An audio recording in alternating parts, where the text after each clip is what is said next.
एक ऐसा देश जो है तो बहुत छोटा, लेकिन मैं आपको बता देना चाहता हूँ उस देश के ऊपर सदैव उस परमेश्वर का हाथ रहा है। जिस परमेश्वर ने धरती और आकाश को रचा है, उस परमेश्वर का हाथ सदैव उस देश के ऊपर रहा है और आप उसके बारे में अच्छे तरीके से जानते होंगे। उस देश का नाम है इजराइल।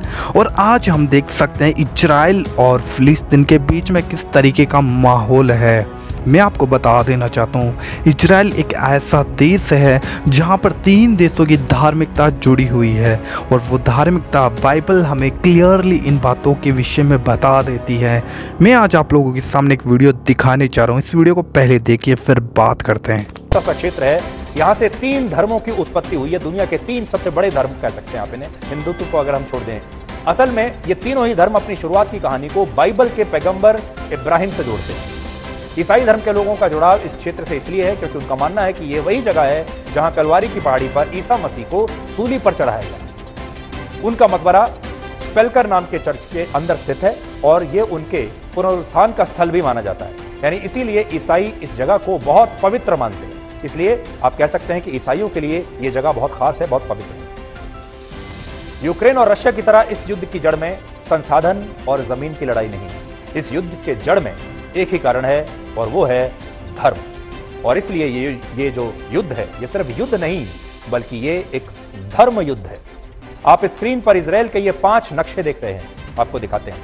देखिए, पहला नक्शा 1917 का है जब इजराइल देश अस्तित्व में नहीं आया था और इस क्षेत्र पर पूरी तरह से फिलिस्तीन के अरब मुसलमानों का नियंत्रण था। देखिए, ये 1917 है। दूसरा नक्शा 1946 का है, यहां भी आप देख सकते हैं यह नक्शा। इस समय भी इस नक्शे का जो 90% इलाका है वो आपको फिलिस्तीन के पास नजर आएगा, फिलिस्तीन के नियंत्रण में। तीसरा नक्शा 1947 का है जब संयुक्त राष्ट्र ने इस क्षेत्र को फिलिस्तीन और यहूदियों के बीच बांटने का फैसला किया, जिसमें पीले रंग में दिख रहा इलाका फिलिस्तीन को मिला और हरे रंग में इलाका जो आपको दिख रहा है वो इजराइल को दिया गया। ये देखिए 1947 में यह स्थिति थी। चौथा नक्शा वर्ष 1948 और 49 का है जब इजराइल देश अस्तित्व में आया और उसने फिलिस्तीन के कई इलाकों में अपने कब्जे कर लिए, जिसकी वजह से बहुत सारे लाखों से ज्यादा मुसलमानों को विस्थापित होना पड़ा। और 5वां नक्शा इस समय का है जब हम बात कर रहे हैं जब फिलिस्तीन बहुत ही छोटे से इलाके में सिमट कर रह गया है। अब बहुत सारे लोग ये कहते हैं कि इजराइल ने फिलिस्तीन के अरब मुसलमानों की जमीनों पर कब्जा कर लिया, इसलिए हमास ने जो हमले किए हैं वो सही है। लेकिन क्या वाकई में यह जमीन इस्लाम धर्म को मानने वालों की है, मुसलमानों की है? सच यह है कि यह जमीन पहले इजराइल की ही थी। 1000 ईसा पूर्व इस क्षेत्र में किंगडम ऑफ इजराइल का शासन था जहां यहूदी रहते थे, लेकिन बाद में यहूदियों पर हमले हुए तो वो इस क्षेत्र को छोड़कर यहां से यूरोप के दूसरे देशों में चले गए और इस्लाम के उदय के बाद यह इलाका फिलिस्तीन के अरब मुसलमानों के कंट्रोल में चला गया। यानी कायदे से यह क्षेत्र शुरुआत में यहूदियों का था, लेकिन फिलिस्तीन के मुसलमानों ने इस पर कब्जा कर लिया। और दूसरे विश्व युद्ध में जब हिटलर ने यहूदियों का नरसंहार किया तो वो वापस इजराइल लौट गए अपनी जान बचाने के लिए और उन्होंने अपनी जमीन वापस ले ली। इजराइल में भी नियंत्रण की सबसे बड़ी लड़ाई पूर्वी जेरूसलम को लेकर है, क्योंकि यह इलाका ईसाई, इस्लाम और यहूदी तीनों धर्मों के लिए अहम है। तो सोचिए, यहां पर 3 धर्म का ये जो छोटा सा क्षेत्र है, यहां से 3 धर्मों की उत्पत्ति हुई है। दुनिया के 3 सबसे बड़े धर्म कह सकते हैं आप इन्हें, हिंदुत्व को अगर हम छोड़ दें। असल में ये तीनों ही धर्म अपनी शुरुआत की कहानी को बाइबल के पैगंबर इब्राहिम से जोड़ते हैं। ईसाई धर्म के लोगों का जुड़ाव इस क्षेत्र से इसलिए है क्योंकि उनका मानना है कि ये वही जगह है जहां कलवारी की पहाड़ी पर ईसा मसीह को सूली पर चढ़ाया गया। उनका मकबरा स्पेलकर नाम के चर्च के अंदर स्थित है और ये उनके पुनरुत्थान का स्थल भी माना जाता है। यानी इसीलिए ईसाई इस जगह को बहुत पवित्र मानते हैं। इसलिए आप कह सकते हैं कि ईसाइयों के लिए यह जगह बहुत खास है, बहुत पवित्र है। मुसलमानों के लिए इसलिए अहम है क्योंकि डोम ऑफ रॉक और अल अक्सा मस्जिद यहीं पर है। यह मस्जिद इस्लाम का तीसरा सबसे पवित्र स्थल है और मुसलमानों का मानना है कि पैगंबर मोहम्मद साहब ने अपनी यात्रा के दौरान मक्का से यहां तक का सफर तय किया था और सभी जो प्रॉफिट हैं उनकी आत्माओं के साथ उन्होंने प्रार्थना की। इस मस्जिद से कुछ ही कदम की दूरी पर डोम ऑफ रॉक की आधारशिला है और मुसलमान मानते हैं कि यहीं से पैगंबर मोहम्मद साहब जन्नत की तरफ रवाना हुए।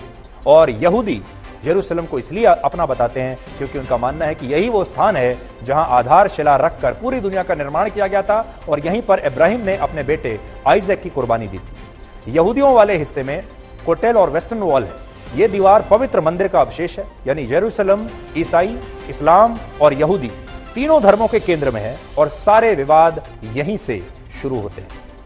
ईसाई धर्म के संस्थापक ईसा मसीह का जन्म यहूदी परिवार में हुआ था, लेकिन जब उन्होंने ईसाई धर्म का प्रचार प्रसार किया तो यहूदियों ने ही उन्हें सूली पर लटका दिया था। इसलिए ईसाई धर्म के लोग यहूदियों से नफरत करते थे।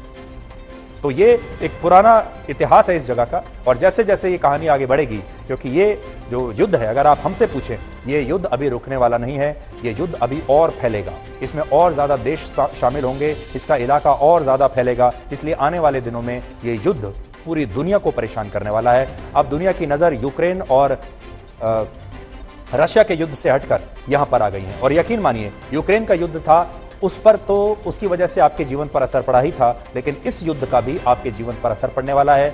मिडिल ईस्ट में तेल होता है और तेल अभी से महंगा शुरू हो गया है, स्टॉक मार्केट क्रैश होना अभी से शुरू हो गया है, और अभी बहुत सारी ऐसी चीजें होंगी जो आपके जीवन पर सीधा प्रभाव डालेंगी। तो एक तो वो है जो आपके आम रोजमर्रा के जीवन पर प्रभाव होगा, और दूसरा ये युद्ध अलग है, ये युद्ध धर्म युद्ध है, इसलिए भी ये पूरी दुनिया को दो हिस्सों में ब्लैक एंड व्हाइट की तरह बांट देगा। और इसमें ये जो इलाका है, जैसा हमने आपको बताया, 1 2 नहीं बल्कि 3 धर्म जो हैं वो इसमें शामिल है। 7 अक्टूबर को जब इजराइल पर हमला हुआ, तब इजराइल में यहूदी अपना सबसे बड़ा त्योहार मना रहे थे, जिसे सिमचैट तोरा कहते हैं, और इस त्योहार पर लोग आराम फरमाते हैं, कोई काम नहीं करते उस दिन, कहीं पर यात्रा पर नहीं जाते, कहीं बाहर नहीं निकलते। और इसी दिन हमास ने बहुत सोच समझकर उनके आतंकवादियों ने इजराइल पर हमला किया। यानी आप ऐसे समझ लीजिए कि हमारे देश में अगर कोई दिवाली के दिन हमला कर दे, हमारे देश में किसी एक बहुत बड़े त्योहार के दिन, जब पूरा देश उस त्योहार को मनाने में व्यस्त हो, उस दिन अगर इतना बड़ा हमला हो जाए, ये बिल्कुल वैसे ही है।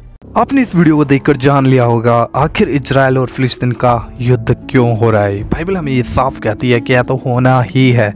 जैसा कि आपने सुना इस वीडियो में, न्यूज वाले का कहना है कि 3 धर्मों की धार्मिकता यहाँ पर जुड़ी हुई है, 3 देशों के पवित्र स्थान यहाँ पर है, इजरायलियों का, यहूदियों का मतलब, और इस्लाम और मसीह क्रिश्चियन लोग। मैं आपको बता देना चाहता हूँ, इन्होंने कहा यीशु मसीह जो ईसाई धर्म के संस्थापक थे।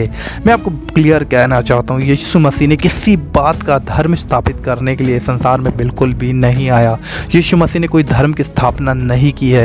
यीशु मसीह ने सिर्फ लोगों को जीवन देने के लिए, अपने आप को क्रूस पे देने के लिए यीशु मसीह संसार में आया, क्योंकि बाइबल में इसके विषय में कहती है, परमेश्वर ने जगत से ऐसा प्रेम रखा, उसने अपना इकलौता पुत्र दे दिया, और जो कोई यीशु मसीह पे विश्वास करता है वो नाश नहीं होता है। मैं आपको क्लियर कर दूं, और यीशु मसीह बिल्कुल भी धर्म स्थापित करने के लिए नहीं आए।